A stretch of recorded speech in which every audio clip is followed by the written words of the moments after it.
Muy buenas tardes, bienvenidos a la residencia y a este nuevo ciclo. La directora de la residencia, doña Alicia Gómez Navarro, no ha podido venir por un compromiso, pero les envía a ustedes y nos envía a nosotros su saludo. Muchas gracias a los que están aquí, muchas gracias a los que nos ven en directo y muchas gracias a los que nos verán en diferido, supongo. Para nosotros, es decir, para la Fundación de Ciencias de la Salud, es un verdadero orgullo estar en la residencia. La Fundación lleva ya 34 años y yo creo que llevamos colaborando con la residencia 30 años. Es un orgullo por la historia de la residencia, por lo que fue la residencia, pero también por lo que es, que tiene una serie de actividades tan culturales en el amplio sentido. Entiendan muy bien que la ciencia también es cultura, de la cual pues es un verdadero honor formar parte. Empezamos hoy en la Fundación un nuevo ciclo que se llama exactamente Ciencia, Humanidades, Salud y Poder, las mujeres a través de la historia. Dice, ¿por qué empiezan este ciclo? Pues les puedo contar una milonga o les puedo contar la verdad. Yo coordino muchos ciclos en la residencia, en la fundación, y tanto en la fundación como en la residencia muchas veces me han dicho que utilizo a pocas mujeres como oradoras. Y bueno, yo pienso que no soy misógino, entre otras cosas, porque yo entré a la universidad en el año 18 y estuve ese mismo año en París, y para nosotros, igual que para los jóvenes, el ecologismo y estas cosas pues son fundamentales. Para nosotros no era la igualdad. Y por mi desarrollo vital, pues siempre he estado en la universidad, es decir, en un centro público, donde no importa, o eso me parece a mí, el sexo que tengas, sino la persona que eres.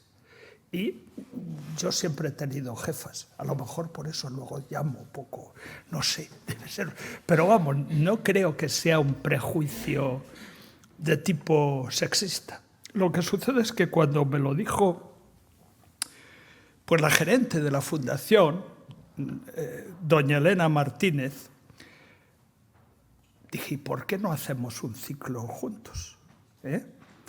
Y pensamos que evidentemente la mujer en la historia tiene mucho menos relieve que los hombres, que es una cosa que es evidente, pero lo que queríamos saber es por qué, y desde posiciones alejadas de cualquier tipo de visión sesgada, es decir, desde la historia. Nos parecía y creíamos que esa era una buena manera de enfocar las cosas y pensamos en iniciar el tema. Y lo iniciamos, pues, en primer lugar con personas a las que yo tengo un especial, y la directora, un especial afecto y un especial respeto, es decir, con compañeras de la Academia de Historia. Las dos profesoras que van a hablar hoy son Elena Rodríguez, que es licenciada en Geografía e Historia, con premio extraordinario y doctora en Historia por la Universidad de Oviedo. Es catedrática de Ciencias y Técnicas Historiográficas en la Universidad de Huelva.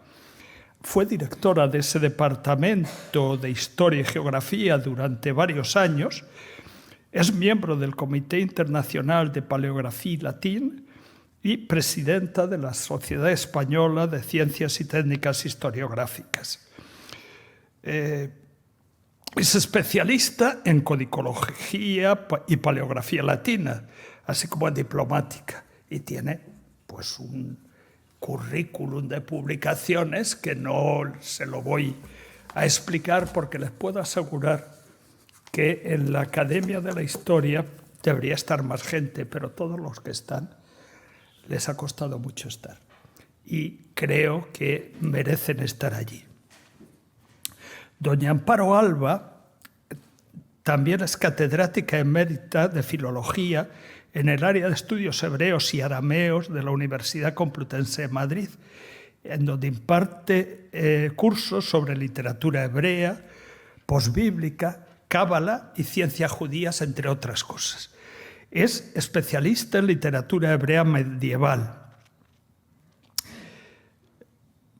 Entre sus líneas de investigación continúa trabajando en cuentística hebrea, en polémica judeocristiana medieval y en narrativa hispano-hebrea, y en manifestaciones culturales de los judíos de la península ibérica, menos conocidas como la cábala castellana y la astronomía.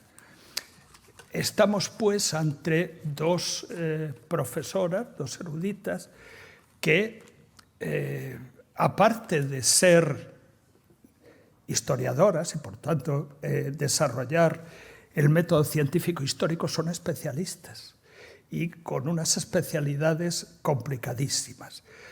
Con lo cual, pues, yo, por mi parte, estoy deseando escucharlas y, después de escucharlas, si ustedes quieren, habrá un breve coloquio. Muchísimas gracias. Cuando queráis.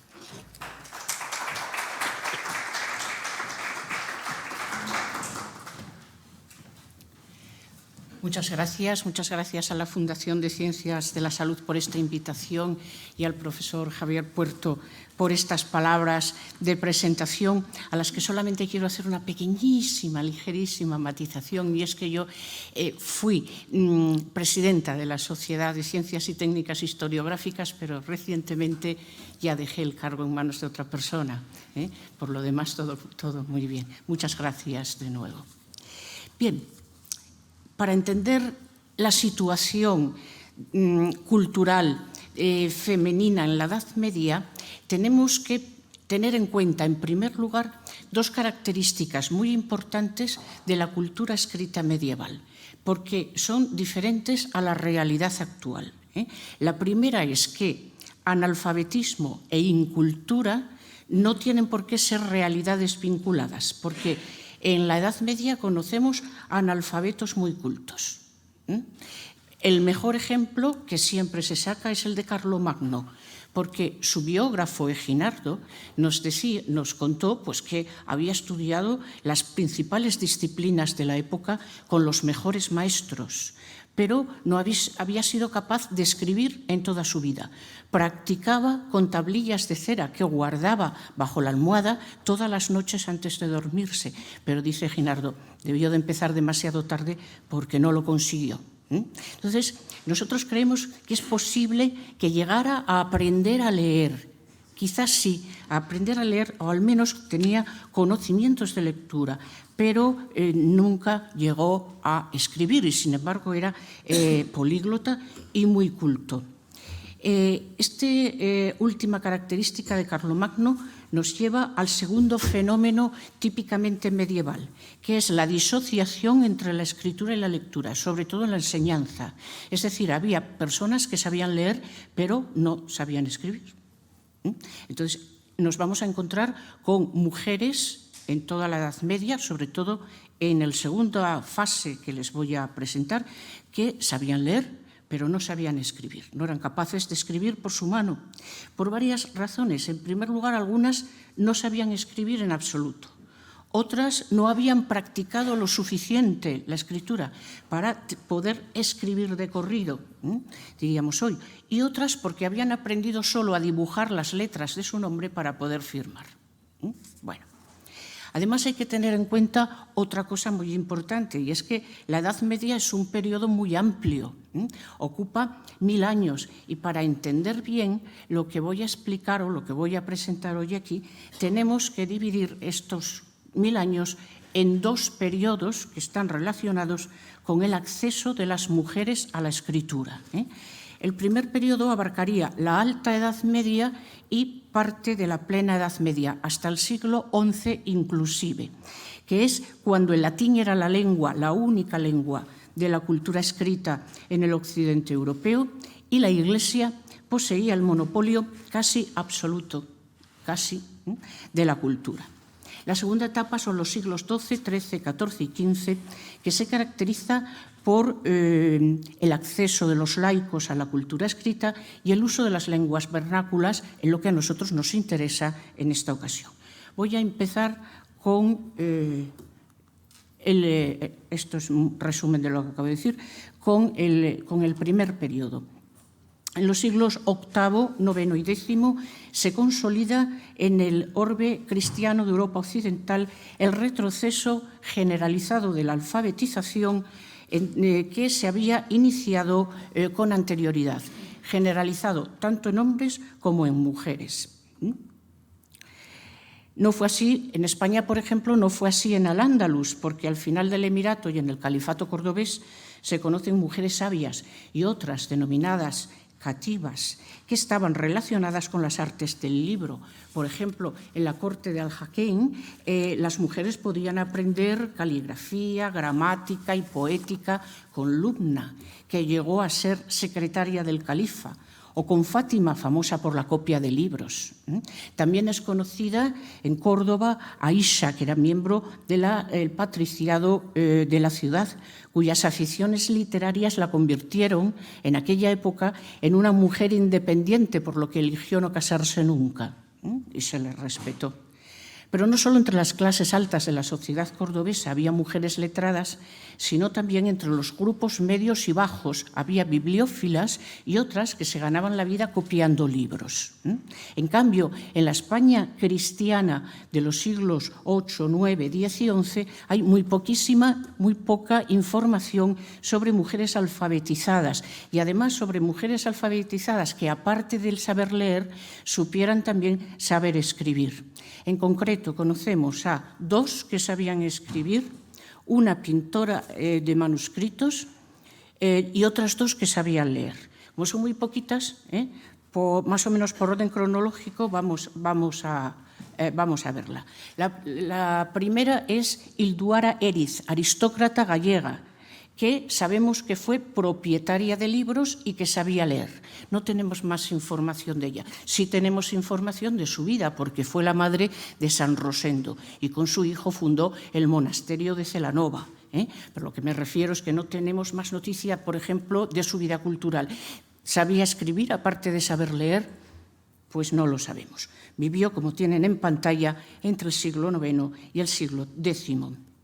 La segunda es Leodegundia, una monja copista de libros que no sabemos con exactitud si vivió en el siglo IX o en el X, porque la fecha en donde aparece el nombre de Leodegundia tiene problemas, ¿no? Entonces, tanto puede ser del siglo IX como del X.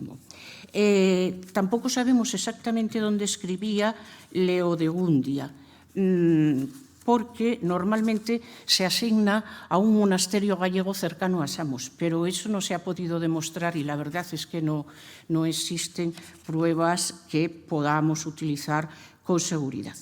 Si no fuera porque Leodegundia dejó su nombre escrito en el colofón de este manuscrito que se conserva en el Escorial, si no fuera por eso, nosotros habríamos asignado todos los folios que copió a la mano de un hombre, porque era lo general en la época.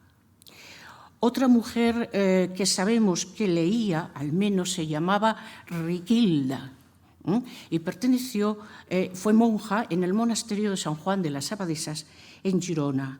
Está documentada en el año 971 porque había tomado prestado un libro de la biblioteca de la Catedral de Vic.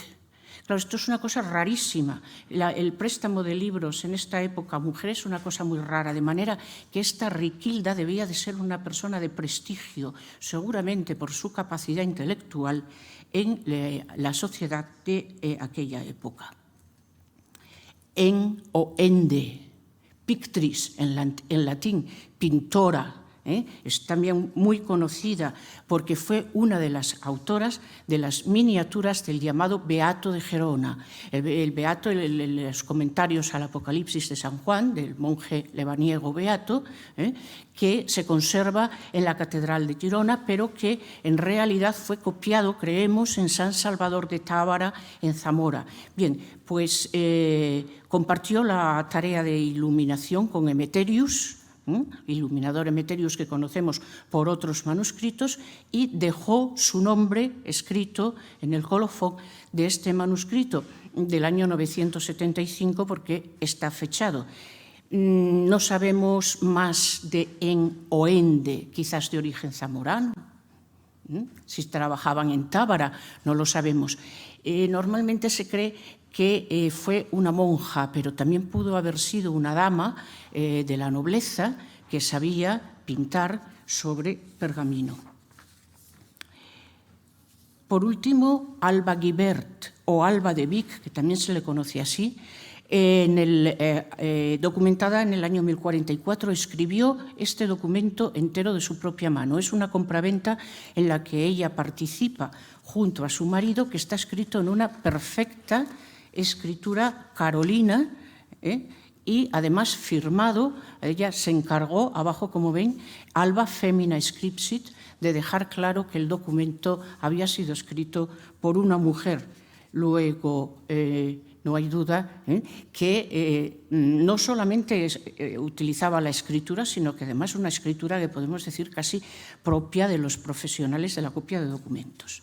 Estas son las mujeres que conocemos en la Alta Edad Media hispana, nada más. Y esta escasez de mujeres relacionadas con la escritura o con los libros en los siglos de la Alta Edad Media es un rasgo común con el resto de Europa, porque en otros reinos también se conocen muy pocas mujeres dedicadas a estos quehaceres.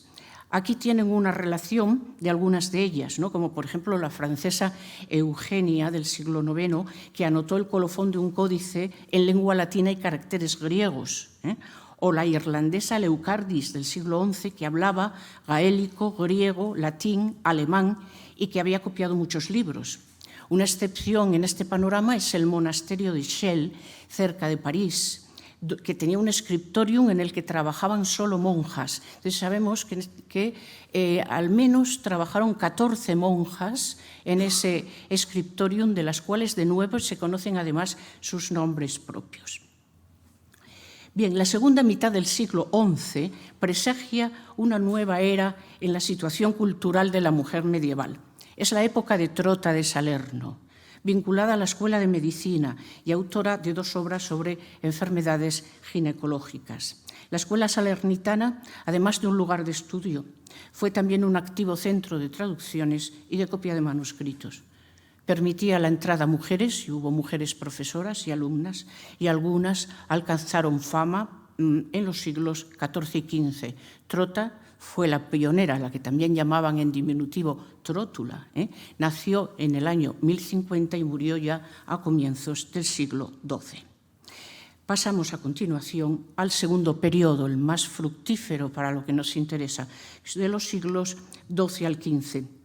Es la etapa en la que se produce el despegue cultural de las mujeres por varias razones, entre las que se encuentra el acceso de los laicos a la cultura escrita que se había perdido en la Alta Edad Media, el aumento de la alfabetización y de la burocratización de los reinos que exigía personas formadas y con conocimientos de la escritura y de la lectura, el desarrollo de la vida urbana y con ello del artesanado y el comercio. Comercio en concreto necesitaba la escritura para poder llevar cuenta de las transacciones económicas, y además es la época, sobre todo en el siglo XII, cuando entran en escena mujeres que no se limitan solo a copiar libros o a leerlos, copiar libros de otros autores o a leerlos, sino que además quieren transmitir sus propias ideas, sus inquietudes con sus propias voces. Esta nueva actitud marca una cesura importantísima con los siglos precedentes, un claro antes y después. El siglo XII, recuérdenlo, es la época de la poetisa francesa Eloísa, que conocía el latín, el griego, el hebreo y que es famosa por sus amores con el filósofo, teólogo y también poeta Pedro Abelardo, con el que tuvo un hijo, y como eran admiradores del conocimiento de su época, pues le pusieron por nombre Astrolabio. Es también el siglo de la cultísima y polifacética abadesa alemana Hildegarda de Bingen. Y bien, aunque en estos siglos ya empiezan a destacar mujeres sabias de condición laica, Muchas de las que decidieron dedicar su vida al estudio profesaban en algún monasterio. Aunque hoy nos resulte paradójico, lo de entrar en un monasterio era una manera de garantizar su independencia, liberándose de un matrimonio forzado o de la dependencia de un padre, de un marido, de los hijos varones, porque en los monasterios una mujer con aspiraciones intelectuales podía desarrollar su potencial. No conocemos ninguna mujer sabia en los reinos hispanos hasta finales del siglo XII, quizás por ausencia de fuentes o quizás por falta de investigación. A caballo entre el siglo XII y el XIII hay que mencionar a la reina doña Berenguela, consorte de León por su matrimonio con Alfonso IX y reina de Castilla por muy poco tiempo, porque enseguida cedió el trono a su hijo Fernando III el Santo. Fue una persona inteligente y culta. Los cronistas del siglo XIII la describen como lectora y aficionada a la literatura, aunque no sabemos si leía por sí misma, porque en las cortes siempre había alguien que leía para los reyes. No obstante, sus orígenes familiares, fue nieta de Leonor de Aquitania, su actividad política y su elevado estatus hacen muy probable, altamente probable, una alfabetización completa. Culta y lectora fue también Beatriz de Suabia, esposa de Fernando III y madre de Alfonso X el Sabio. El arzobispo de Toledo, don Rodrigo Jiménez de Rada, en su obra titulada De Rebus Hispaniae, la califica de sabia. Bien, el periodo histórico que se inicia en el siglo XIII en toda Europa tuvo para la práctica de la escritura ventajas y dificultades. Las principales dificultades se deben perdonen, un retraso con las imágenes. Bueno, esto es un resumen de lo que estoy diciendo yo ahora mismo. El periodo histórico que se inició en el siglo XIII en toda Europa tuvo para la práctica de la escritura ventajas y dificultades. Las principales dificultades es que hay muchos tipos diferentes de escritura en cada reino. En Francia se escribía de una manera, en España de otra, en Italia de otra, en los diferentes reinos europeos en realidad de otra, y además estas escrituras cambiaban cada siglo. Además, todas aquellas personas que usaban la escritura con asiduidad sin ser profesionales, es decir, sin ganarse la vida copiando libros o copiando documentos, llegaron a desarrollar, llamémoslo así, un estilo propio de escritura. Es lo que el paleógrafo italiano Giorgio Cincetti denomina escritura usual. Por ejemplo, la escritura de la reina Isabel la Católica es un buen ejemplo de escritura gótica usual.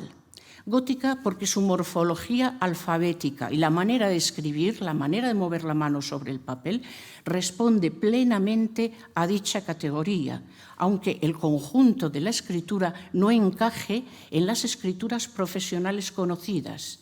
Eso fue porque la reina desarrolló una manera personal, un estilo propio de escribir. Solo por este hecho, ya sin leer los contenidos que haya escrito la reina, un paleógrafo sabe que la reina Isabel escribía o recurría a la escritura con asiduidad a lo largo del día.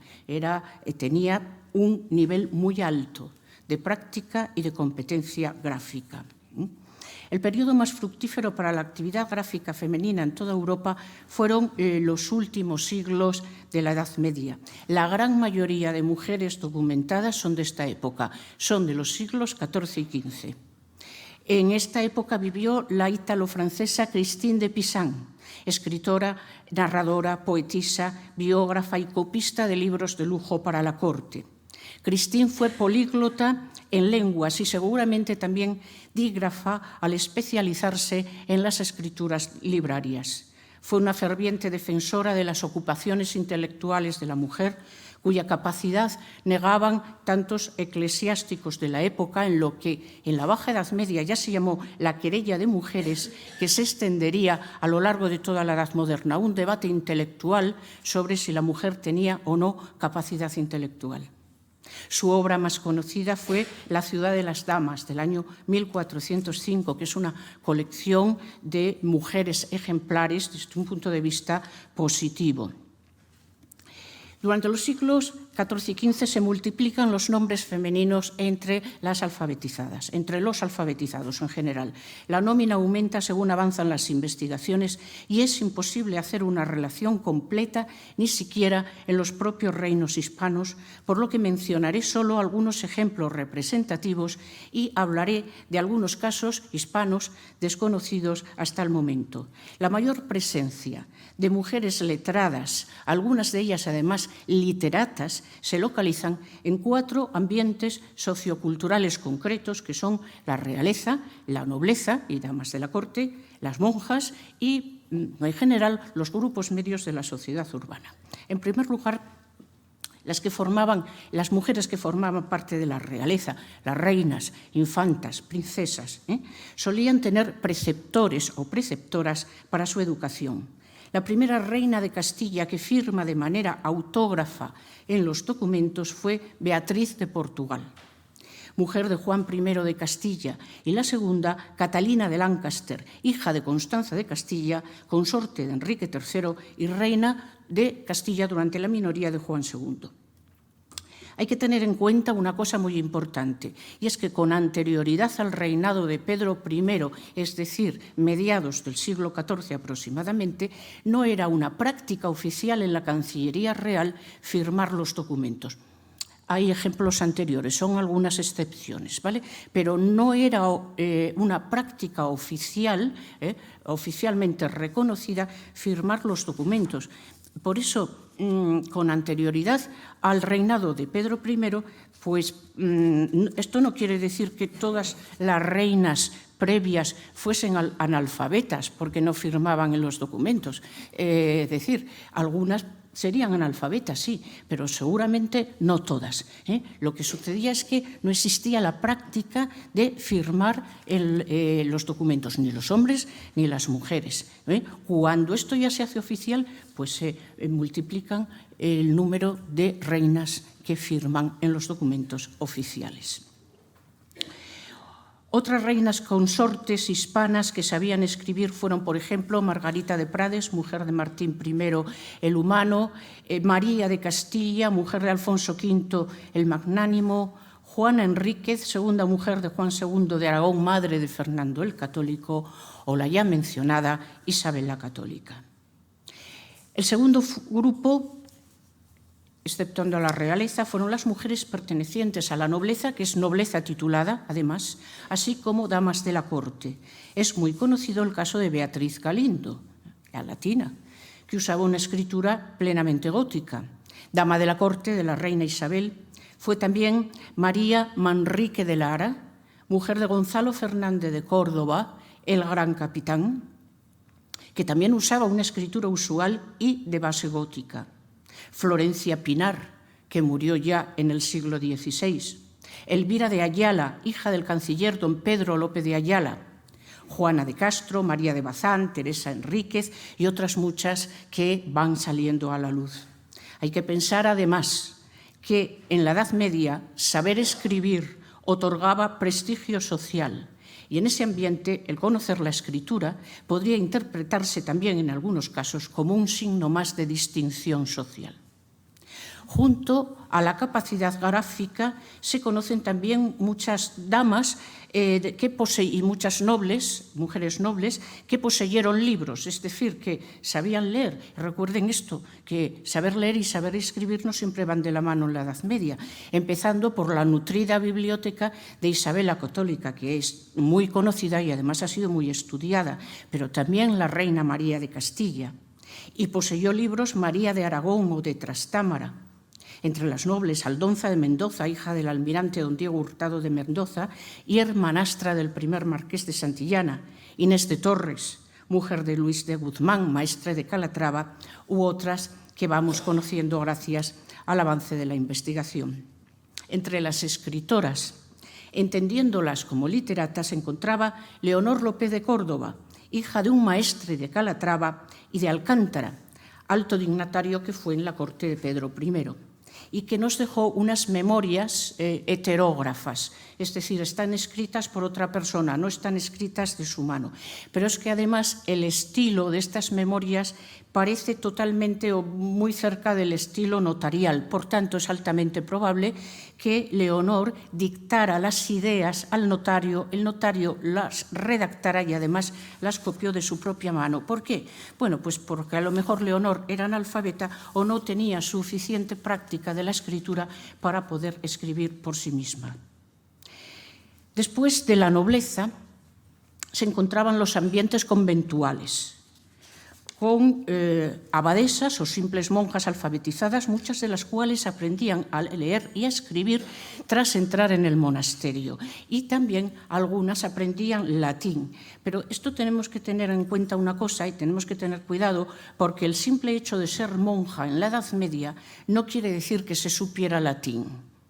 Al profesar en un monasterio, efectivamente, algunas aprenderían latín de manera comprensiva, pero otras se limitarían a aprender rezos de memoria sin llegar nunca a tener un buen conocimiento de la lengua clásica. Por ejemplo, a finales del siglo XV, Fray Hernando de Talavera, primer arzobispo de Granada, confesor de la reina Isabel, dejó una orden en su testamento del año 1505 para que se enseñase a las monjas del coro del convento granadino de Santa Clara de Loja, que él había fundado, tanta gramática latina como fuera necesaria para que las religiosas pudieran seguir la liturgia.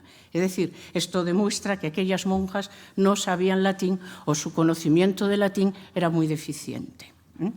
Bien, los casos de monjas alfabetizadas son abundantísimos en los siglos XIV y XV y en algunos cenobios femeninos además funcionaban escriptoria formados solo por monjas, como aquel que veíamos en la Alta Edad Media cerca de París. Por ejemplo, se conocen varios casos en Alemania. Entre las religiosas españolas son muy conocidas Constanza de Castilla, de estirpe real, escritora y abadesa del monasterio de Santo Domingo el Real, aquí en Madrid, e Isabel de Villena, hija ilegítima del marqués de Villena, monja clarisa, poetisa y narradora, que escribió toda su obra en lengua valenciana. Entre las autoras de obra propia está también la mística Teresa de Cartagena, que escribía en lengua castellana. Esta monja perteneció a la culta e influyente familia fundada por su abuelo Samuel Haleví, llamado Pedro de Santa María al convertirse del judaísmo al cristianismo. Teresa de Cartagena fue, por tanto, hermana del prehumanista castellano Alonso de Cartagena. Fue letrada en el sentido medieval del término, es decir, culta y conocedora del latín. Aunque nos queda la duda de si sabía escribir o no, porque dictaba sus obras. Claro, en este contexto familiar que acabo de mencionar pueden darse dos situaciones.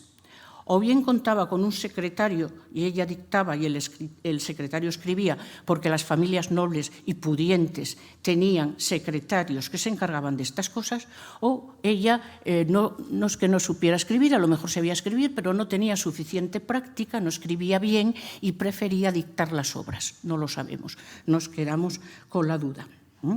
De hecho, la agrafía no fue extraña entre varias autoras medievales. Por ejemplo, Santa Brígida de Suecia, del siglo XIV, mística y teóloga, y la monja italiana Angela de Foligno, del siglo XIII, dictaban a un clérigo sus composiciones y este clérigo redactaba en latín. Entonces, en estos dos casos podemos concluir que ninguna de las dos sabía suficiente latín para escribir y a lo mejor tampoco tenían demasiada práctica a la hora de hacerlo.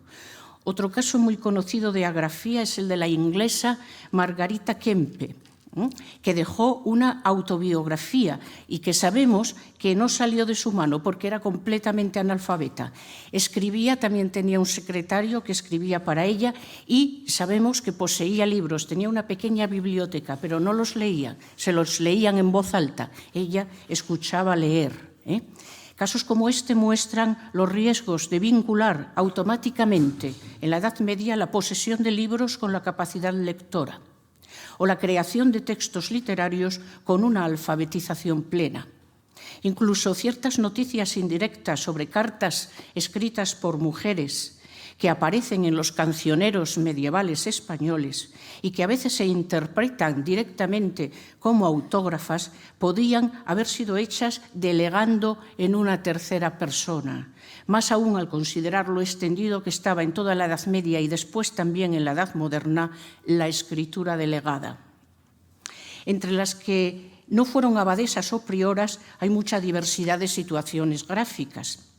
En testimonios perecederos o en cartas de profesión se observan escrituras de calidad intermedia u otras muy torpes por tratarse de escrituras que se encontraban en el nivel más básico del aprendizaje gráfico.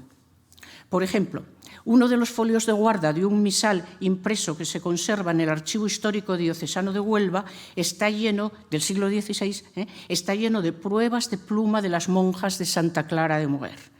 Esta página que se ve llena de garabatos, pues resulta que esos garabatos son muy interesantes. Bien, a principios del siglo XVI estamos, con distintos tipos de escritura góticos y humanísticos y diferentes niveles de competencia gráfica. Algunas ensayan letras, a veces con pulso tembloroso, que parecen ejercicios de escritura. Otras repiten la jaculatoria «Tú me guías para que siga tu vía, Jesús María», mejor o peor escrita, según los casos, lo que evidencia la existencia de monjas con distintos niveles de conocimiento de escritura. En la espontaneidad de varias de estas se comprueba, por ejemplo, la pronunciación local y escriben: este misal es de las monjas de Santa Clara de la Villa de Moguer, sin la R. Incluso leemos el desahogo de alguna. Dice: la que manda que haga, hago, que no tenía maldita gana de hacerlo. Bueno. Junto a estas escrituras perecederas encontramos muestras de escritura de mujeres, ya digo, en cartas de profesión o en protocolos notariales a partir de 1503, cuando ya se hace obligatorio la firma al final de los documentos. Y aquí tienen un caso, por ejemplo, del monasterio de San Leandro de Sevilla, donde firman 9 monjas con distintos niveles de maestría gráfica. El último ambiente social es el de las mujeres que pertenecían a los grupos medios de la sociedad urbana bajo medieval. Entre ellas estaban esposas, hijas o hermanas de comerciantes, artesanos y profesionales del libro o de la escritura en general que colaboraban en el oficio familiar o que se hacían cargo de él al enviudar. Se adiestraban en el seno de la familia y contribuían con su trabajo a la economía doméstica. Esta realidad fue general en la Europa de los siglos XIII, XIV y XV y está muy bien documentada en las ciudades universitarias de París o de Bolonia. Por ejemplo, en París, en estudios hechos en París, entre los artesanos del libro, se ve que el elemento femenino llega al 11%. Hay muy pocas copistas, pero el resto de los oficios solían desempeñarlo mujeres parisinas. En España conocemos a varias libreras y a dos iluminadoras sevillanas, una llamada Isabel Fernández y otra anónima que fue monja en el convento de Santa Paula. En los casos excepcionales en los que una mujer fue jefa de taller, solían ser viudas. Por ejemplo, hubo muchas libreras en Francia, en Italia y también en España. Librero, en aquella época, quería decir que se dedicaban a vender libros de segunda mano al por menor o materiales de papelería, así que en suma eran básicamente tenderas. Aunque como manejaban libros, es posible que tuvieran al menos unos conocimientos básicos de lectura, por lo menos para saber distinguir un libro de otro. En el siglo XV se documenta en Sevilla la librera vieja, sin nombre propio, seguramente viuda. Y en el año 1488 se documenta también en Sevilla otra librera llamada Leonor Rodríguez, que se había hecho cargo del taller de su marido difunto, el encuadernador Juan Sánchez. Los libreros de esta época, anteriores a la imprenta, a veces también encuadernaban libros. Un siglo antes, en la ciudad universitaria de Salamanca, encontramos a una librera judía llamada Reina, que trabajaba para los cristianos y quizás también para su propia comunidad. En este mismo grupo hay que incluir a las mujeres relacionadas por causa de matrimonio o filiación con maestros de primeras letras, universitarios, gramáticos o literatos, como por ejemplo Francisca de Lebrija, hija de Antonio de Nebrija. mujer muy culta, que impartió clases de retórica en la Universidad de Alcalá de Henares, ya en el siglo XVI. No quiero olvidar tampoco a Luisa de Medrano, docente en la Universidad de Salamanca, pero aunque ambas nacieran en el siglo XV, estas dos eruditas castellanas pertenecen ya a una realidad distinta de la historia, la del Renacimiento. Entre las comerciantes, o en el grupo de los comerciantes hispanos, hay que mencionar a la catalana Catalina Llull y Sabastida, del siglo XV, de la que se conserva un libro de cuentas, que escribía su secretario, ella no escribía. Y en una anotación marginal de la mano de la propia Catalina comprobamos por qué no escribía ella. Escribía mal, es decir, tenía muy poca práctica de la escritura. Por último, en los siglos XIV y XV existieron mujeres laicas alfabetizadas en los grupos medios y bajos, incluso medio-bajos, bajos no, grupos medios y en algún caso medio-bajos de la sociedad urbana, que no tuvieron relación directa con los oficios vinculados a la escritura o a los libros. Cierro la pequeña muestra que he traído en esta ocasión con el caso de una partera flamenca del siglo XIV llamada Haifbuda, que escribió 7 renglones en una escritura perfecta, con muy buen nivel de ejecución, en un códice de contenido médico. O el caso, en este caso contrario, de un matrimonio sevillano en el que la mujer, María de Villalobos, escribe con un, como ven ahí en pantalla, con un nivel muy bajo de destreza gráfica. Bueno, esto es todo. Espero en la edición impresa poder desarrollar bastante más todo lo que he expuesto aquí. Muchas gracias.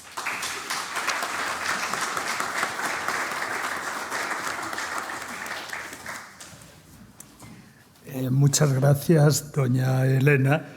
Ahora doña Amparo Alba nos hablará de las mujeres judías en la Europa medieval y al final, si lo desean, pues haremos las preguntas. Cuando quiera, doña Amparo.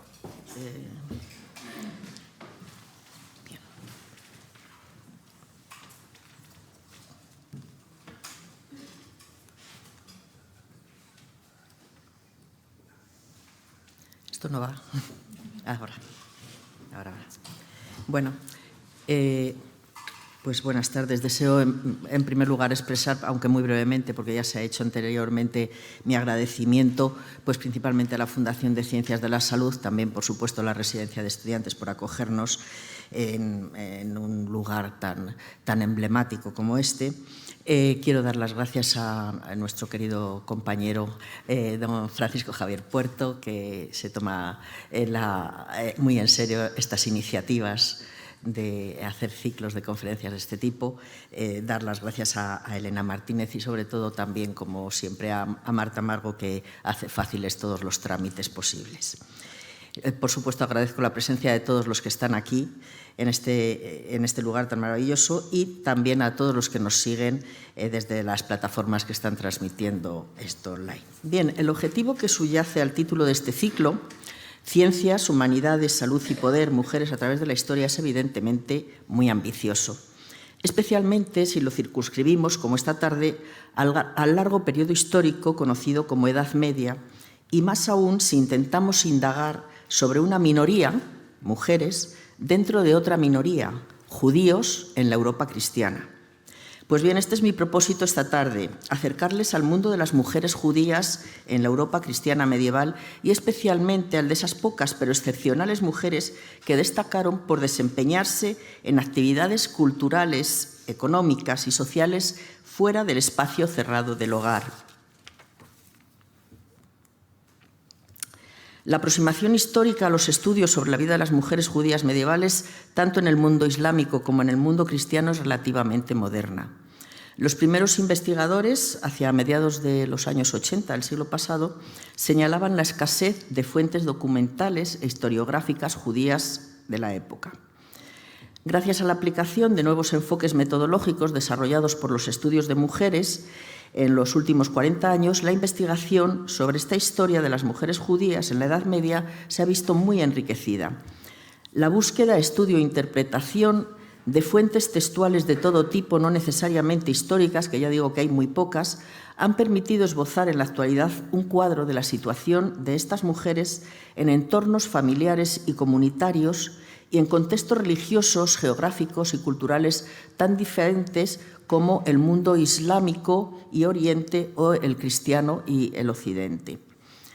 Estos estudios han revelado la existencia de unas pocas mujeres que, saliendo del estricto marco privado del hogar, fueron capaces de incorporarse a la vida pública, donde desempeñaron distintos roles relacionados con el mundo de los negocios o de la cultura. Bien, para poner un poco el contexto, les he traído este mapa. Durante el periodo central de la Edad Media, entre los años 800 y 1100, la gran mayoría de los judíos del mundo se encontraban en territorios islámicos que se extendían desde la antigua Mesopotamia, está subrayado o enmarcado Bagdad, porque era como el centro de la capital de la gran comunidad judía de Oriente, y se extendían desde Oriente, desde la antigua Mesopotamia, hacia el oeste a través de las costas oriental, meridional y occidental del Mediterráneo. En esas notables academias rabínicas de Palestina y de Babilonia se elaboró el Talmud, el registro textual de los debates sobre leyes, filosofía e interpretación bíblica que las generaciones de rabinos babilónicos o palestinenses compilaron entre los siglos III y VIII y que sirvieron como código civil y religioso en vigor para todas las comunidades judías de la diáspora. El declive de estas comunidades judías orientales a partir del siglo X coincidió con el auge de las primeras comunidades occidentales en el sur de la península ibérica, la Sefarad judía, donde entre los siglos X y XII y bajo dominio musulmán, el judaísmo hispano conoció una época de gloria y prosperidad. Sin embargo, por la misma fecha, el número de judíos que vivían en el norte de Europa, en la zona denominada Askenaz, que comprendía el Imperio Alemán, el norte de Francia, Inglaterra y partes de Italia, era todavía muy pequeño. Pero cuando a partir del siglo XI los gobernantes de estas regiones se comprometieron con el desarrollo económico de sus ciudades, atrajeron a un número cada vez mayor de judíos convencidos del gran impacto que estos colonos urbanos tendrían en el desarrollo de sus ciudades.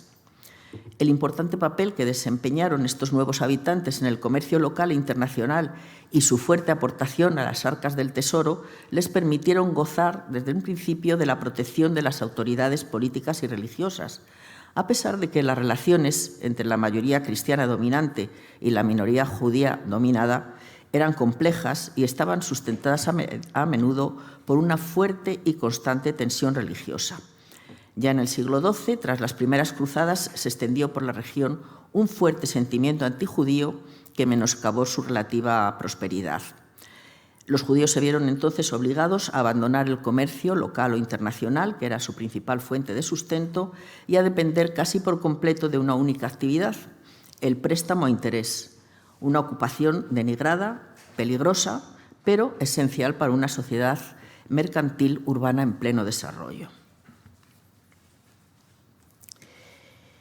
Aunque la legislación rabínica contenida en la Misná y en el Talmud, obra de estos rabinos babilónicos y palestinenses, recoge una amplia y pormenorizada reglamentación sobre el papel de la mujer judía en la vida religiosa, familiar y económica, es difícil determinar hasta qué punto esa compleja normativa, conocida en hebreo como halajá, normativa, legalidad, fue rigurosamente aplicada por las distintas comunidades judías medievales, que, mediatizadas por un contexto sociocultural muy diferente en el que estaban viviendo, del oriental de Bagdad,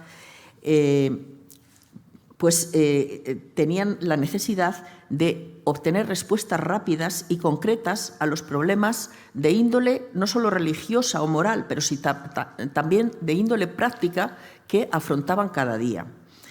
Y son precisamente algunos de los más prestigiosos rabinos locales, como Maimónides, que seguro que les suena, o Rashi, que a lo mejor suena menos, pero también es de los más famosos de Francia, quienes se encargaban de dar respuesta a los problemas cotidianos que sus correligionarios les planteaban. Esta correspondencia entre los demandantes y los que dan la respuesta, los rabinos, es conocida con el nombre de Sheelot Uteshuvot, en hebreo, que quiere decir preguntas y respuestas, nada más que eso. y constituyen entre los siglos XI y XV un inmenso corpus literario conocido de forma genérica como literatura de responsa o los responsa rabínicos. Pues bien, el estudio minucioso de esta literatura ha aportado una nueva luz sobre la vida cotidiana, las ocupaciones y negocios de los judíos corrientes, que no se tenía, y las relaciones morales y sociales de la época, y son una fuente importantísima para conocer de primera mano el papel activo en temas económicos de muchas mujeres judías en la Europa cristiana y la libertad de acción con la que se desenvolvían en sus relaciones comerciales con hombres judíos o cristianos. Y a pesar de que la vida de la mujer judía medieval, como la de la mayor parte de las mujeres de su entorno, se desarrollaba principalmente en el espacio doméstico de la familia, era habitual que contribuyera activamente a mejorar la economía doméstica, realizando todo tipo de tareas que repercutían en la riqueza familiar. Como señala en uno de sus comentarios, pues este que les he mencionado, el más importante de los exégetas bíblicos y talmúdicos del siglo XI, Rabbi Shlomo ben Yishak de Troyes, conocido como Rashi. Él dice, ahí tienen la cita, una mujer puede hacer 4 cosas a la vez: cuidar el huerto, hilar lino, enseñarle una canción a otra mujer por dinero y empollar huevos de gusanos de seda en su pecho. En un dictamen, es decir, en una respuesta de un rabino del siglo X, Mesulam ben Calónimo de Luca, se refrenda la costumbre de los judíos de nombrar a sus esposas dueñas de sus posesiones, haciendo de hecho a la mujer casada la verdadera cabeza de la familia.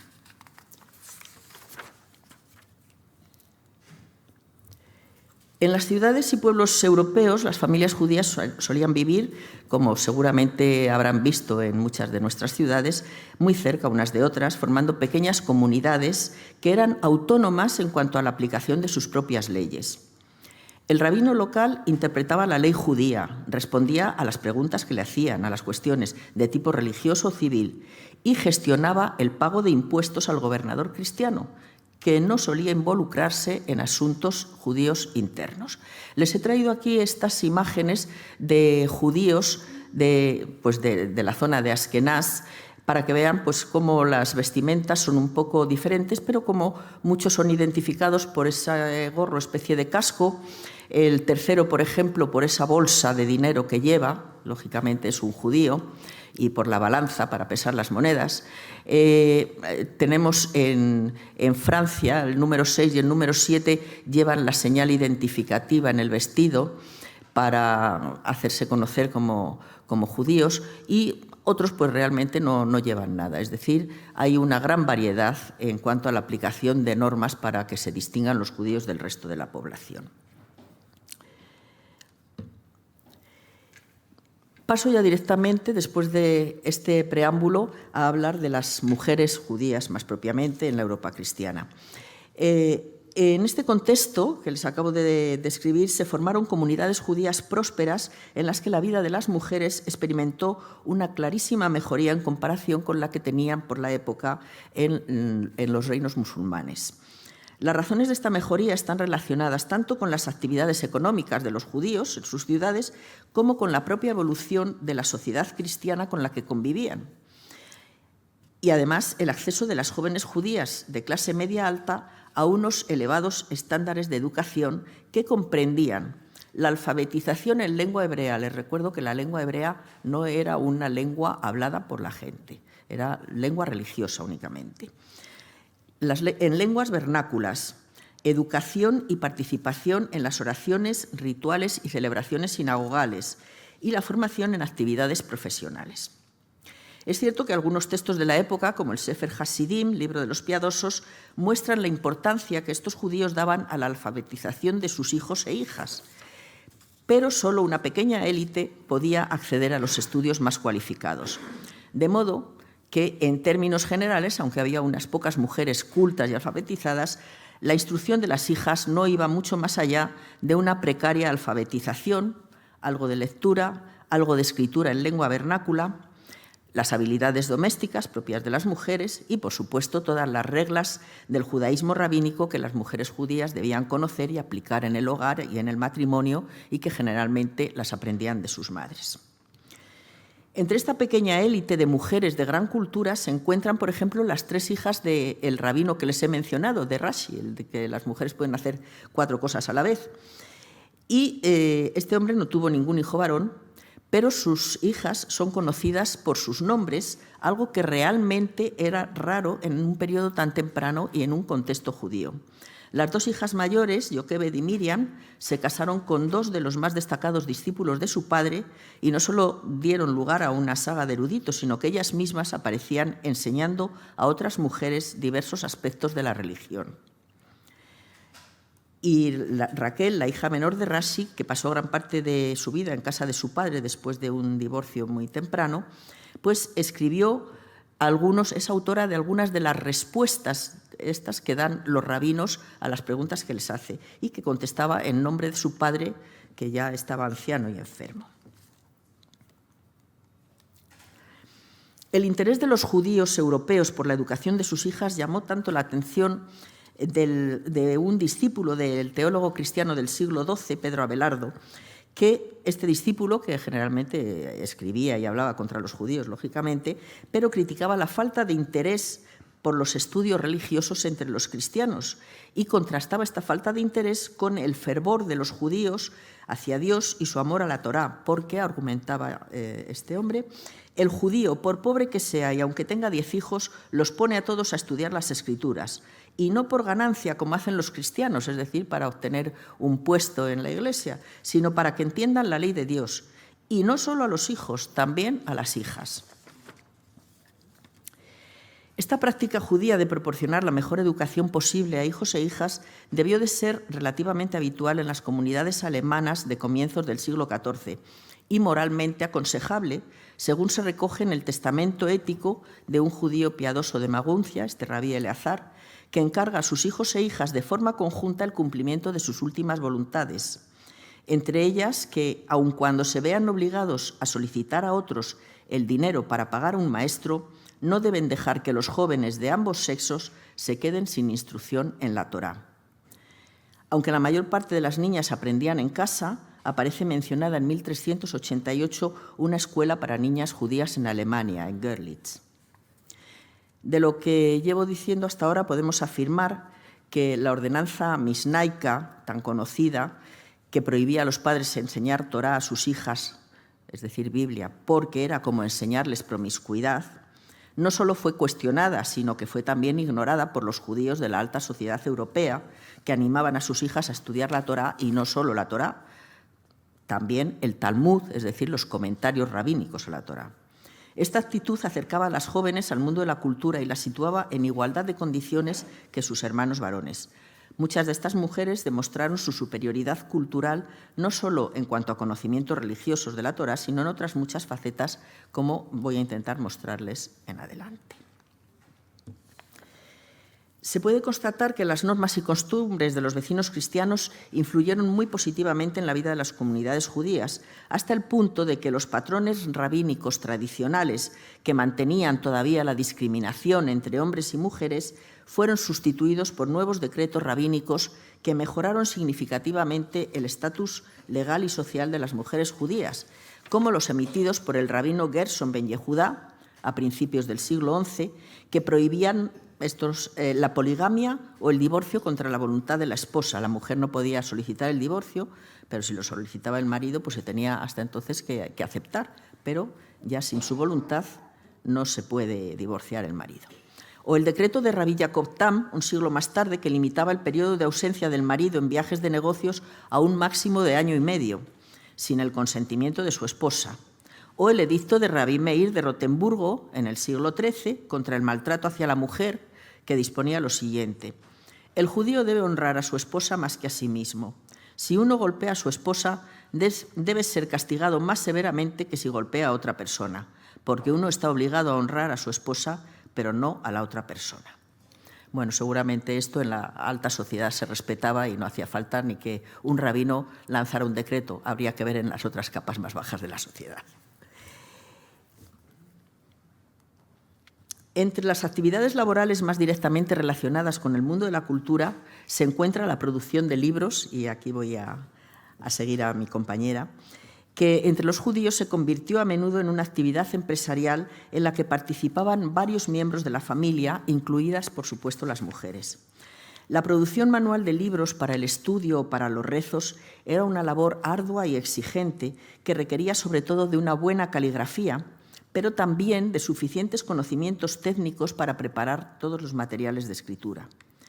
Conocemos el nombre de unas pocas mujeres judías que se dedicaron a esta actividad gracias a los colofones que han quedado en algunos libros en los que ellas dejaron su nombre y en ocasiones detalles biográficos muy interesantes. Y aunque son muy pocos los colofones femeninos que se han encontrado hasta ahora, eso no quiere decir que fueran muy pocas las mujeres que participaban en estas tareas, que eran copistas, porque no era raro tampoco que el copista no firmara, no dejara su firma en ningún colofón, sobre todo si formaban parte de un taller familiar. Para ser copista tampoco era necesario tener un alto nivel cultural, porque como afirmaba el padre de los traductores en la Provenza del siglo XIII, Yehudá ibn Tibón, la escritura a mano no es más que una forma, y con atención, observación y práctica cualquiera puede imitar el modelo de un maestro. Sin embargo, algunos de estos colofones permiten deducir que no estamos ante simples copistas con buenos conocimientos técnicos, sino ante mujeres realmente cultas que conocen la lengua y la literatura bíblicas y rabínicas y que lo mismo pueden elaborar agudos comentarios a textos bíblicos como componer poemas, bendiciones y oraciones. Este es el caso de Paola Anaf o Paola Mansi, una de las copistas más famosas de la Italia de finales del siglo XIII, descendiente de una de las familias judías más antiguas y prominentes de Roma, que contó entre sus miembros con poetas litúrgicos, exégetas, talmudistas, filósofos y gramáticos. Se ha encontrado su nombre en los colofones de 3 manuscritos de cientos de páginas. Un comentario a los profetas que había compuesto su padre, Abraham ben Yoab Anaf, que era escriba y poeta sinagogal muy famoso, que ella tradujo en 1288 del hebreo al italiano, añadiendo sus propios comentarios y explicaciones. En el colofón de otro libro que copió por encargo de un pariente suyo, también describe las circunstancias que le llevaron a hacer la copia y añade una oración y una bendición para su pariente.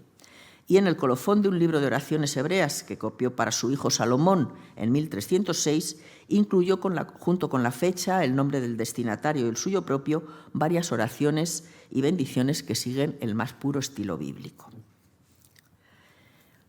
En una copia de un libro titulado Sefer Mitzvot Katan, el libro pequeño de los mandamientos, que es obra de un sabio francés también famoso entre los sabios judíos, Rabbi Isaac ben Yosef de Corbeil, aparece el siguiente colofón.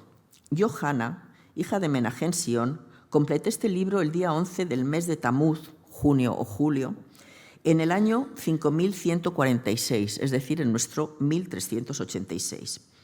Y añade que el Señor libere a su pueblo y lo salve de los problemas y la angustia, que nos brinde consuelo rápidamente. Amén. El siglo XIV, finales del siglo XIV, no fue demasiado bueno para los judíos. Otra mujer llamada Fromet, hija de un levita alemán de mediados del siglo XV, copió para su esposo, Rabí Samuel, una colección de comentarios sobre el Talmud, conocida como el Mordejai, de 143 páginas. Y en el colofón, además de estos datos, incluye una breve oración. Y ya en los albores de la imprenta encontramos en un colofón el nombre de Estelina Conat, que junto con su marido, el médico, astrólogo e impresor Abraham Conat, fundó en 1475 la primera imprenta de libros hebreos en Mantua. Y ella se encarga de añadir en el colofón que es ella la que ha escrito ese libro, porque entonces no había una palabra para decir imprimir todavía, la que había escrito ese libro.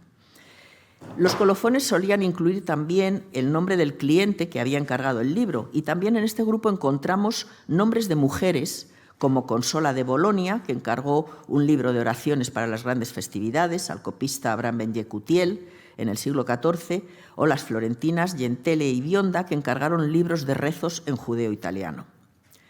Las mujeres de clase alta apreciaban mucho los libros de rezos personalizados para uso litúrgico y los consideraban una valiosa posesión para hacer regalos especiales o para dejar en herencia, como hizo Gaudiosa, una mujer de Palermo, fallecida en 1478, que dejó a su hermana en herencia una biblioteca de 72 libros y manuscritos hebreos. Pero a mí me resulta muy sorprendente el caso de una mujer mallorquina, Alegra, casada con el zapatero Abraham Crespi, que evidentemente no debía pertenecer a la alta sociedad, pero figura en un catálogo de libros que se ha hecho en Mallorca como propietaria de 2 libros hebreos, o 6, una copia de la Torá o del Pentateuco, que dicen, que son pues, los 5 libros de Moisés, y un libro que aparece registrado como Katonim, que quiere decir pequeños, y que parece ser una traducción hebrea de un libro sobre enfermedades infantiles que escribió el árabe al-Razi, conocido en latín como Practica Puerorum. Entonces uno se pregunta si es posible, si se puede suponer que Alegra tenía suficiente cultura como para poder leer y entender el hebreo e incluso trabajar como médica de niños, porque para tener un libro sobre medicina infantil quizás se dedicara a eso. Porque precisamente la profesión de médicas pues, era una muy abundante entre los judíos, que eran médicos, pero también había muchas mujeres. Nodrizas, comadronas, curanderas y médicas, es decir, que se dedicaban a la medicina. Para convertirse en profesionales de la medicina, las mujeres judías, como los hombres judíos, se formaban en su entorno familiar, aprendiendo de los médicos de sus propias familias, ya que no se permitía el acceso de judíos a las escuelas de medicina. Pero después de esta formación podían recibir una licencia oficial para ejercer la medicina que expedían algunas autoridades comunales, pues estas mujeres también obtuvieron licencias y así eran consideradas médicas o cirujanas legítimas, al igual que sus padres, maridos y hermanos. Las fuentes de información sobre las médicas judías europeas se encuentran principalmente en registros cristianos. Una única referencia en fuentes hebreas es la que se encuentra en el Testamento ético de Rabbi Yehudá ben Asher del siglo XIII, donde menciona a una oftalmóloga judía que vivía en Colonia y que le curó una grave afección ocular que le afectaba desde su más tierna infancia. Esta mujer anónima fue solo una de las muchas mujeres judías que practicaron la medicina en España, Francia, Provenza, Italia, Sicilia y sobre todo en Alemania.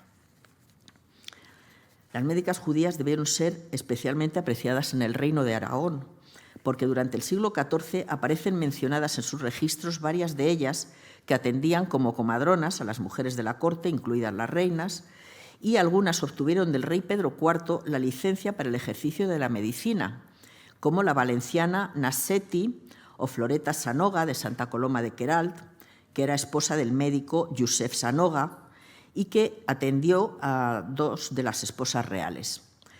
En 1371, el Ayuntamiento de Murcia concedió a la judía doña Yamila, mujer del médico don Yusaf, licencia para usar del dicho oficio de cirugía, como aparece en los archivos municipales. Casi todas estas mujeres eran esposas o viudas de médicos que alcanzaron una elevada posición socioeconómica, como prueba el título que llevan puesto delante del nombre, el de Na o Doña. Por ejemplo, Nabelaire, Napla, esposas de Samuel y Judá Galipapa, que son 2 médicos judíos bastante conocidos, que han dejado bastante literatura también, y que obtuvieron su licencia como médicas de Lérida en 1387. Bien, vamos a ir terminando. Bien, el título es totalmente eufemístico, banqueras y comerciantes. Si miran abajo a la izquierda, pues todo el mundo puede comprender que se trata de unos judíos usureros que están ahí haciendo sus cuentas, y en el cuadro de la derecha pues hay un matrimonio de prestamistas seguramente. Puede que sean judíos, puede que sean conversos, porque como ven por la fecha, pues en Amberes había una grandísima población de judíos y de conversos. Las leyes judías sobre matrimonio y propiedad permitían a las mujeres administrar el capital que adquirían a través de la dote, la herencia y, en caso de divorcio o viudedad, recuperar su contrato matrimonial, su ketubá. Tienen ahí una ketubá de Tudela del siglo XIV.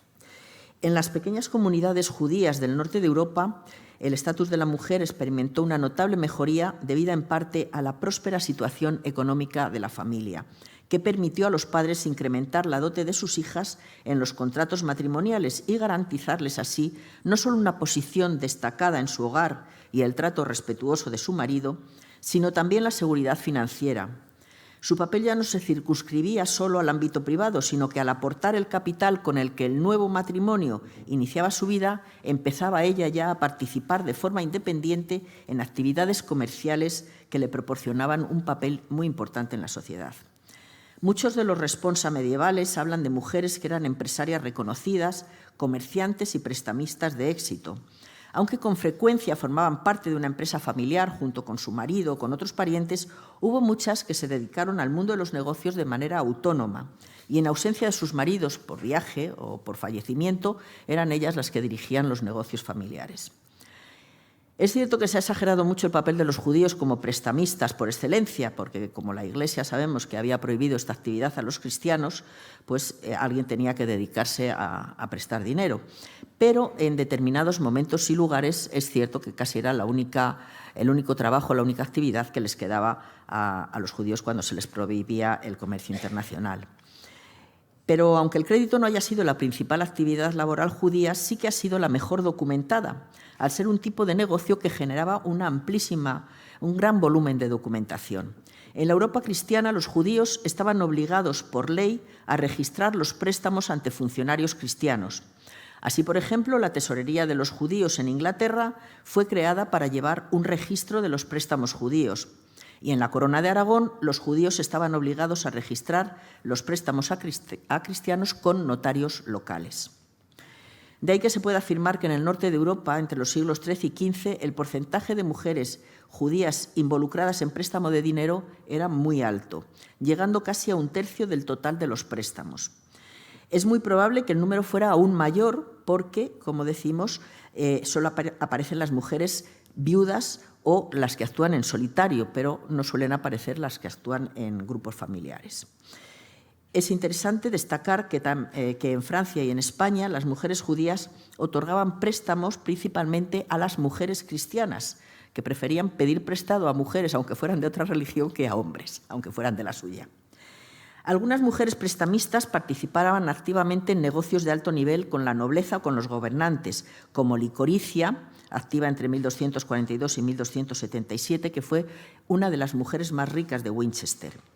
Cuando enviudó de uno de los judíos más pudientes de Inglaterra, sus bienes fueron puestos bajo custodia real para forzarle a pagar los impuestos en concepto de derechos de sucesión al rey Enrique I.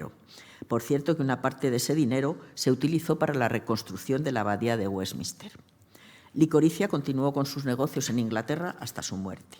Otra importante prestamista judía fue Pulcelina de Blois, que mantuvo relaciones financieras con miembros de la corte francesa durante el siglo XII. La información sobre ella indica que era una formidable mujer de negocios con una estrecha relación con el rey francés Teobaldo V. En 1171 fue quemada en la hoguera junto con más de 30 judíos con motivo de un libelo contra un judío de Blois. Los judíos conmemoran todavía esta masacre con un día de ayuno, el 20 de Sivan, que corresponde a mayo o junio. También las mujeres de Sefarad participaron en actividades empresariales de todo tipo. El estudio de distintas fuentes cristianas, como libros de contabilidad o documentos judiciales y notariales recogidos en diversos archivos o de algunas fuentes judías, como las que nos proporcionan los responsas rabínicos, demuestran que durante la Baja Edad Media el estatus jurídico y social de estas mujeres mejoró mucho. Su esfuerzo por fortalecer la economía doméstica las llevó a desempeñar diversas actividades en el ámbito económico y empresarial como comerciantes, prestamistas o corredoras financieras. Debido a este tipo de actividades se veían a menudo inmersas en procesos judiciales, ya fuera como litigantes o como acusadas para defender sus negocios. Y un ejemplo de cómo estas mujeres supieron manejar en su propio provecho el complejo marco jurídico que tenían ante sí es el de una viuda acaudalada de Carrión de los Condes de nombre doña Urusol, que llevó varias demandas ante los reyes católicos a las que estos respondieron siempre favorablemente. Una de estas demandas consistía en que ella era propietaria de una tienda en la que vendía tejidos que tenía una entrada por una calle populosa, fuera de la judería, pero que a causa de la aplicación de las leyes de segregación de 1480 le habían cerrado, causándole un gran perjuicio económico. La dueña reclamó a los reyes católicos que le permitieran continuar vendiendo en el mismo sitio en el que siempre lo había hecho para poder seguir pagando sus impuestos y manteniendo a su familia. Seguramente apelar a los intereses de la corona, que necesitaba la financiación que ella podía ofrecer, y otros como ella, pues le dio los resultados esperados, porque los reyes ordenaron que dejen tener tienda fuera del sitio de la judería. Bien, es evidente que doña Urusol, como muchas otras viudas judías, no solo tenía una tienda, no era tendera, sino que desempeñaba labores crediticias. 2 de los libros de contabilidad judíos conservados en el Archivo General de Navarra, que registran los préstamos relativos a los siglos XIII y XIV, pertenecen a mujeres e incluyen listas de préstamo y propiedades pertenecientes a unas viudas judías. Este fenómeno no es exclusivo de Navarra, como siguen mostrando los estudios sobre los archivos y documentos notariales de otros reinos que se van conociendo, sino que se trataba de un fenómeno extendido, aceptado socialmente. No obstante, los mismos registros demuestran que el número de mujeres prestamistas era muy inferior al de hombres y sus negocios, en la mayor parte de los casos, se limitaba a pequeños préstamos a otras mujeres. Tanto por su número como por el nivel de sus negocios, las mujeres judías prestamistas en los reinos hispánicos no se pueden comparar con sus homólogas en otros lugares de Europa, como la tal Pulcelina o Licoricia de Winchester. Bien, he querido con esta breve presentación ofrecer una muestra de la vida y logros de algunas de las mujeres judías durante la Edad Media en la Europa cristiana. Gracias a estas nuevas y variadas fuentes de investigación, en las últimas décadas se ha revelado la existencia de una minoría oculta hasta entonces, la de las mujeres judías medievales, que callada y discretamente casi siempre desempeñaron papeles vitales para el sustento de su familia. Y esto tuvo un impacto decisivo en la mejora de su estatus, que en determinados momentos y lugares les proporcionó una gran igualdad con los hombres, no solo en privilegios, sino también en obligaciones. Muchas gracias.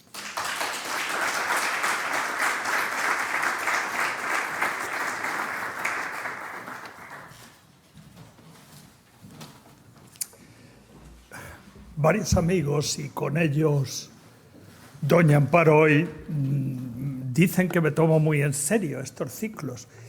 Y es absolutamente verdad, porque tengo la suerte de conocer a mucha gente sabia, como estas 2 compañeras.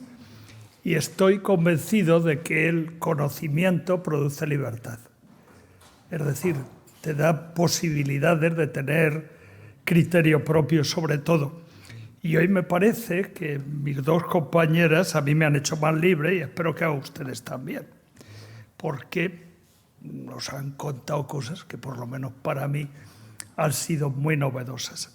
Si quieren hacer alguna pregunta, es su momento.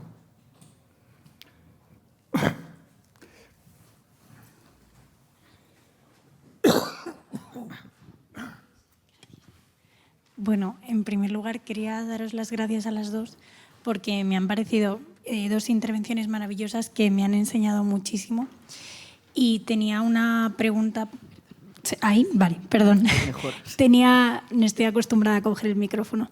Tenía una pregunta para Elena.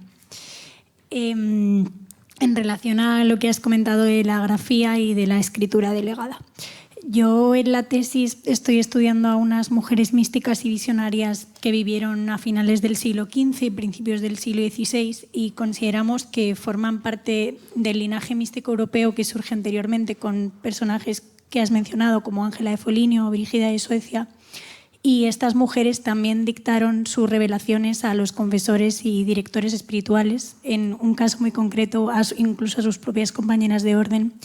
Y yo quería preguntarte si en este sentido es correcto o si es un término muy actual considerar que son autoras de textos, aunque no los escriban ellas, y teniendo en cuenta, por supuesto, que hay una mediación masculina en esos textos que resultan del citar y del poner por escrito.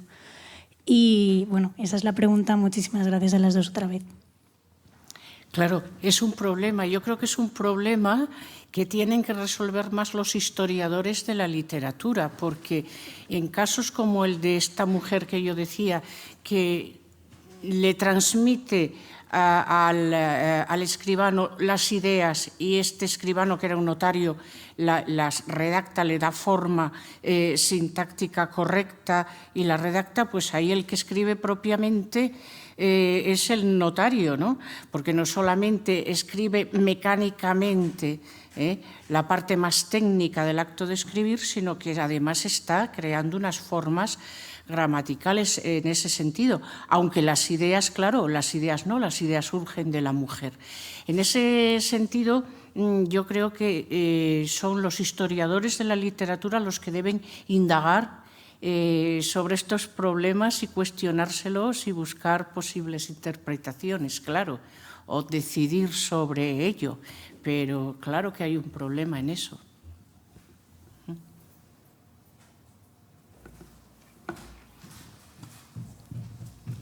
Bien, para empezar, gracias por la información que he recibido. Y quería hacer solamente una insinuación a usted, que ha hablado de las mujeres castellanas, digamos, autoras y tal. Como profesor de literatura que he sido, cuando vuelva usted a tocar ese tema, incluya también a las mujeres, sobre todo, en la poesía lírica, porque son las protagonistas de todo. No solo protagonistas, sino probablemente también autoras. Entonces, toda la literatura lírica medieval tiene una impronta femenina. Pero no solo eso, sino que si nos ha llegado en literatura lírica popular, como se suele llamar, es gracias a que las mujeres las han transmitido año tras año a través del tiempo. Y lo han hecho incluso las incultas, las que son analfabetas por completo. Pero como en esas canciones se hablaba de amores, ahí todo el mundo es protagonista, sobre todo toda la mujer puede considerarse protagonista. Y entonces hoy día todavía se puede recoger poemas líricos que están en esta u otra zona, gracias a que las mujeres las han conservado. Tenga usted en cuenta eso. Muchas gracias. Sí, conozco la situación y conozco la realidad, mejor dicho, de las poetisas medievales. Aunque yo, como ha visto usted en la presentación, soy más historiadora y menos de literatura, soy más de historia. Y en este caso, si se dan cuenta, he tratado de hablar de mujeres literatas, pero relacionadas con la información que poseemos de ellas sobre su capacidad de escribir de su propia mano o no hacerlo. Y en este caso, pues de poetisas tenemos menos información al respecto, ¿no? Porque ellas eran creadoras de la poesía, sí, pero escribían esos poemas de su propia mano, pues, ¿qué es lo que a mí me interesa como paleógrafa y como historiadora de la escritura? Pues ahí en la mayor parte de los casos no lo sabemos. Y luego está el mundo que yo les decía a ustedes, que no he podido profundizar porque son muchos conceptos y muchas cosas distintas en tan poquito tiempo, de la escritura delegada. Es de pedirle a la persona más cercana que sabe escribir o que escribe mejor que esta mujer, pues escribirlo. Que esto se sigue haciendo y se hace todavía en las sociedades donde domina el analfabetismo hasta prácticamente antes de ayer. A principios del siglo XX, en el medio rural español, pues se escribían cartas al hijo que estaba en la mili o lo que fuera, la persona o las pocas personas del lugar que sabían escribir, y los demás iban y le pedían por favor o le pagaban, porque había gente que se ganaba la vida con esto o que sacaba una renta de eso, pues escribir la carta en cuestión. Entonces, esa era una realidad extendidísima en la Edad Media y muy extendida también en la época moderna, en todo el Renacimiento y demás. Entonces, es muy posible que algunas de estas mujeres que eran creadoras, vamos a llamarlo así para distinguirlo, ¿no?, de poesía, pues estuvieran alfabetizadas y escribieran sus propias composiciones. Pero yo también estoy casi segura de que había muchas que no y que tenían que recurrir o a la escritura delegada o contratar a alguien que escribiera al dictado, ¿no? En fin, si se da cuenta, he ido más bien hacia esa vertiente más paleográfica de la temática que a la de contenidos más literarios, pero sí conozco la realidad y muy interesante. Además, no he hablado de las trovadoras, lo he puesto ahí en la pantalla porque es un mundo interesantísimo, pero claro, existió, sí. Muchas gracias. Bueno, si me permiten, voy a hacer la última pregunta. Y luego siguen ustedes hablando, ¿no? Hay dos. Y esa doña Amparo, nos han hablado hoy de muchas mujeres en el mundo cristiano, monjas, y nos han dicho que así se liberaban, evidentemente, del dominio padres, maridos, pero también se liberaban de parir. Y el parto, que en la actualidad nos parece algo sencillísimo, hasta hace muy pocos años causaba mortalidades espantosas entre las mujeres y entre los niños. Usted nos ha hablado fundamentalmente de mujeres casadas. Entonces, y además con un montón de actividades verdaderamente asombrosas. ¿Tenían mejor vida las mujeres judías que las cristianas de su entorno? Eso me ha parecido ver a mí. Bueno, no sabemos si tenían mejor vida. Yo creo que la vida les mejoró. La vida a las mujeres judías de Europa les mejoró bastante por ver a las mujeres cristianas que tenían cierta autonomía, las que se iban a los conventos. Ellas no podían hacerlo. En el judaísmo no se concibe que la mujer no se case o que el hombre no se case. Es un precepto bíblico que tienen que cumplir. Pero hay que tener en cuenta varios factores. Primero, el comercio internacional, el comercio marítimo era una de las actividades de los hombres de la alta sociedad.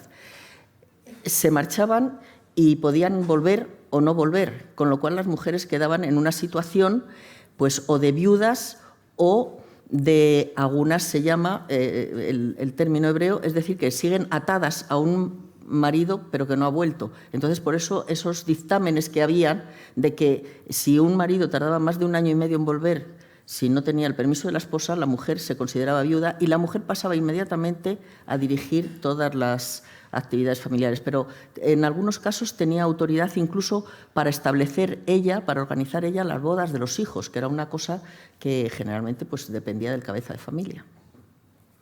Muchísimas gracias. Si quieren seguir hablando con las oradoras, lo pueden hacer, pero vamos a acabar fundamentalmente por respeto a la gente de la residencia. Muchísimas gracias por su asistencia, muchísimas gracias a las oradoras por estar hoy con nosotros. Hasta la próxima sesión.